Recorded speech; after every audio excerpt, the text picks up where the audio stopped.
안녕하세요. 3월 5일 화요일 매일 묵상 말씀 산책. 오늘의 본문은 마가복음 9장 14절에서 29절 말씀입니다. 이에 그들이 제자들에게 와서 보니 큰 무리가 그들을 둘러싸고 서기관들이 그들과 더불어 변론하고 있더라. 온 무리가 곧 예수를 보고 매우 놀라며 달려와 문안하거늘 예수께서 물으시되 너희가 무엇을 그들과 변론하느냐? 무리 중에 하나가 대답하되 선생님, 말 못하게 귀신 들린 내 아들을 선생님께 데려왔나이다. 귀신이 어디서든지 그를 잡으면 거꾸러져 거품을 흘리며 이를 갈며 그리고 파리해지는지라. 내가 선생님의 제자들에게 내쫓아달라 하였으나 그들이 능히 하지 못하더이다. 대답하여 이르시되 믿음이 없는 세대여, 내가 얼마나 너희와 함께 있으며 얼마나 너희에게 참으리요. 그를 내게로 데려오라 하시매. 이에 데리고 오니 귀신이 예수를 보고 곧 그 아이로 심히 경련을 일으키게 하는지라. 그가 땅에 엎드려져 구르며 거품을 흘리더라. 예수께서 그의 아버지에게 물으시되 언제부터 이렇게 되었느냐 하시니 이르되 어릴 때부터이니이다. 귀신이 그를 죽이려고 불과 물에 자주 던졌나이다. 그러나 무엇을 하실 수 있거든 우리를 불쌍히 여기사 도와주옵소서. 예수께서 이르시되 할 수 있거든이 무슨 말이냐? 믿는 자에게는 능히 하지 못할 일이 없느니라 하시니 곧 그 아이의 아버지가 소리를 질러 이르되 내가 믿나이다. 나의 믿음 없는 것을 도와주소서 하더라. 예수께서 무리가 달려와 모이는 것을 보시고 그 더러운 귀신을 꾸짖어 이르시되 말 못하고 못 듣는 귀신아, 내가 내게 명하노니 그 아이에게서 나오고 다시 들어가지 말라 하시매. 귀신이 소리 지르며 아이로 심히 경련을 일으키게 하고 나가니 그 아이가 죽은 것 같이 되어 많은 사람이 말하기를 죽었다 하나 예수께서 그 손을 잡아 일으키시니 이에 일어서니라. 집에 들어가심에 제자들이 조용히 묻자오되 우리는 어찌하여 능히 그 귀신을 쫓아내지 못하였나이까? 이르시되 기도 외에 다른 것으로는 이런 종류가 나갈 수 없느니라 하시니라. 아멘. 어제 본문 말씀에서 베드로와 야고보, 요한은 변화산 위에서 신비로운 경험을 하고 예수님과 제자들은 산 아래로 내려왔습니다. 예수님과 베드로, 야고보, 요한이 산 아래로 내려와 보니 남겨진 제자들은 큰 무리에 둘러싸여 있었습니다. 제자들은 무리 가운데서 율법 교사들과 논쟁을 벌이고 있었습니다. 예수님이 산에 올라가셨을 때 남겨진 제자들은 무리들에게 곤욕을 당하고 있었던 것 같습니다. 떠들썩한 무리들 가운데 예수님과 산에 올라갔던 3명의 제자들이 등장하자 무리들은 깜짝 놀라며 예수님께 달려와 문안을 했습니다. 이에 본문 16절에서는 예수께서 물으시되 너희가 무엇을 그들과 변론하느냐 라고 기록합니다. 예수님이 누구에게 물으셨는지는 성경에서 정확히 밝히고 있지는 않지만 상황으로 보아 예수님은 제자들이 서기관들과 변론하고 있었으므로 이 질문은 제자들에게 하신 가능성이 높다라고 학자들은 이야기합니다. 너희가 무슨 일로 변론하고 있느냐는 예수님의 질문에 서기관도 제자들도 입을 열지 못합니다. 그런데 예수님의 질문에 무리 중에 한 사람이 나와서 자초지종을 이야기합니다. 예수님에게 상황을 이야기한 한 사람은 귀신이 들린 아들이 있는 사람이었습니다. 예수님 앞에 나온 한 남자가 예수님께 상황을 이야기합니다. 선생님, 제가 선생님께 보이려고 제 아들을 데려왔습니다. 그 아이는 귀신 들려 말을 못합니다. 게다가 발작이 일어나면 땅바닥에 넘어져 뒹굽니다. 거품을 내뿜고 이를 갈며 몸이 뻣뻣해집니다. 그래서 선생님의 제자들에게 귀신을 쫓아내 달라고 간청했지만 그들은 쫓아내지 못했습니다. 귀신 들린 아이를 둔 아버지는 예수님께서 병든 자를 고치고 귀신을 쫓게 한다는 소문을 들었을 것입니다.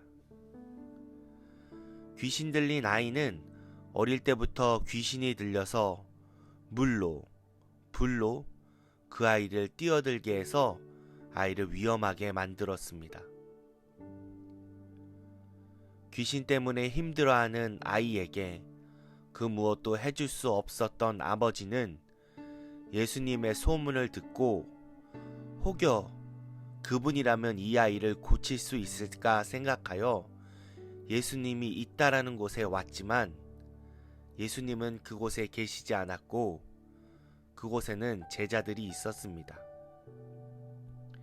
제자들은 이전에도 귀신을 쫓아본 적이 있었기에 이번에도 귀신을 쫓아낼 수 있다라고 생각했지만 아이에게 귀신은 쫓아지지 않았고 아무런 능력도 낼 수 없는 제자들은 무리 가운데 곤욕을 치르며 서기관들과 무리들 사이에서 논쟁을 벌이고 있었던 것입니다.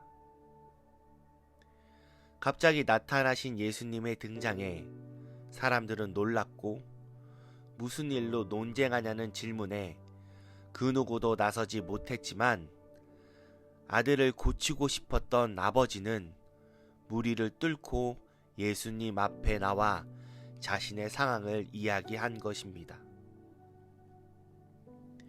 귀신 들린 자의 아버지의 자초지정을 들은 예수님께서는 제자들과 이 세대들에게 믿음이 없음을 꾸짖으시고 마침내 귀신 들린 아이를 예수님에게 데려오라고 말씀하십니다.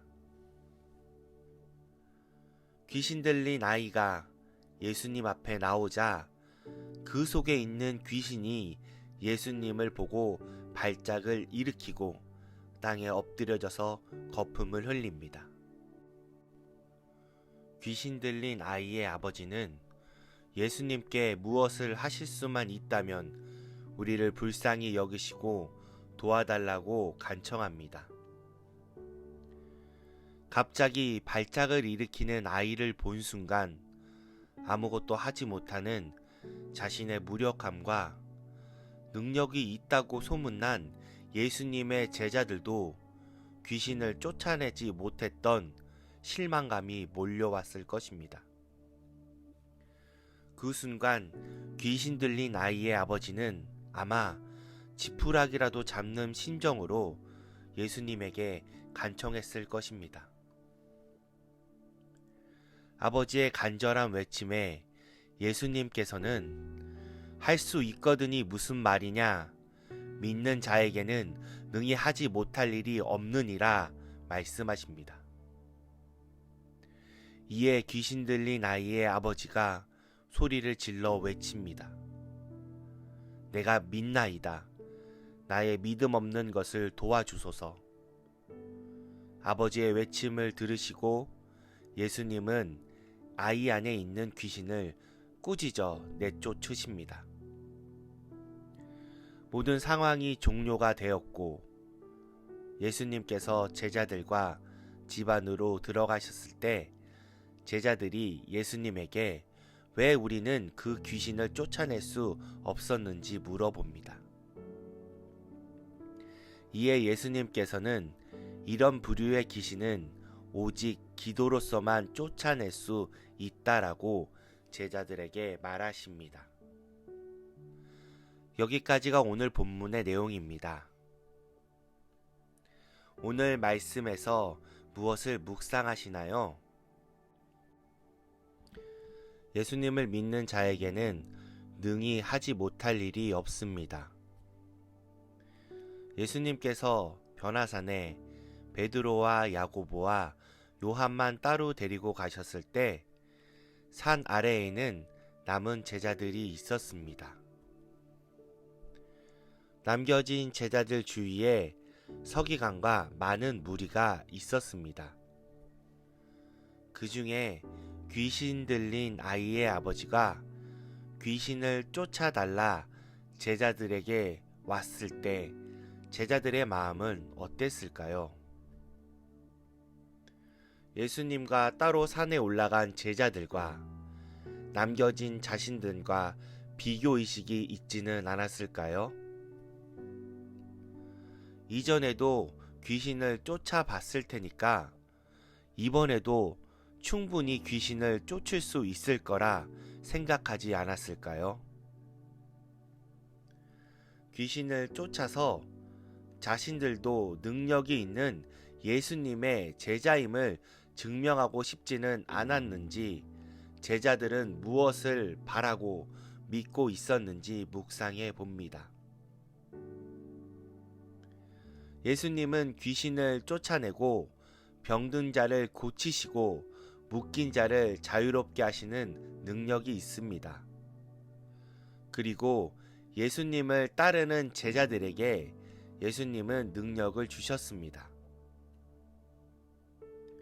예수님이 주신 능력은 무엇인가 수행을 해서 나오는 능력이거나 혹은 선행을 베풀어서 생기는 능력이거나 혹은 교회를 열심히 다닌다고 해서 생기는 능력이 아닙니다. 귀신 들린 자식을 어찌할 수 없는 아버지의 절망감 가운데 오직 예수님만이 아이를 고칠 수 있는 유일한 소망이 되십니다. 아버지는 예수님을 믿고 싶으나 불신의 마음으로 온전히 예수님을 신뢰하지 못하고 할 수 있거든 우리를 도와주셔서 외칩니다. 이런 우리의 믿음 없음 가운데 예수님께서는 할 수 있거든이 무슨 말이냐? 믿는 자에게는 능히 하지 못할 일이 없느니라 말씀하십니다. 예수님께서 우리를 구원하시는 것은 우리가 믿음이 있어서가 아니라 우리의 믿음 없음에도 예수님을 믿는 자이기에 예수님은 우리의 믿음의 크기와 상관없이 당신의 능력을 베풀어 주심을 묵상하게 됩니다. 예수님의 능력은 예수님 그 자체가 능력이 되십니다. 예수님께서 믿음 없는 우리를 위해서 십자가에 달리시고 우리의 모든 죄를 사해 주셨다는 변함없는 진리가 우리의 참 능력임을 묵상합니다. 때로 우리의 삶에서 예수님만이 유일한 소망이 됨을 알면서도 믿음으로 나아가는 것이 어려울 때가 있습니다. 우리가 믿음이 없다고 느껴질 때에 오늘 말씀 속에 아버지가 외쳤던 것처럼 내가 믿나이다. 나의 믿음이 없는 것을 도와주소서 라고 외치고 주님 앞에 나아가는 믿음의 권석들 되기를 주님의 이름으로 축복합니다.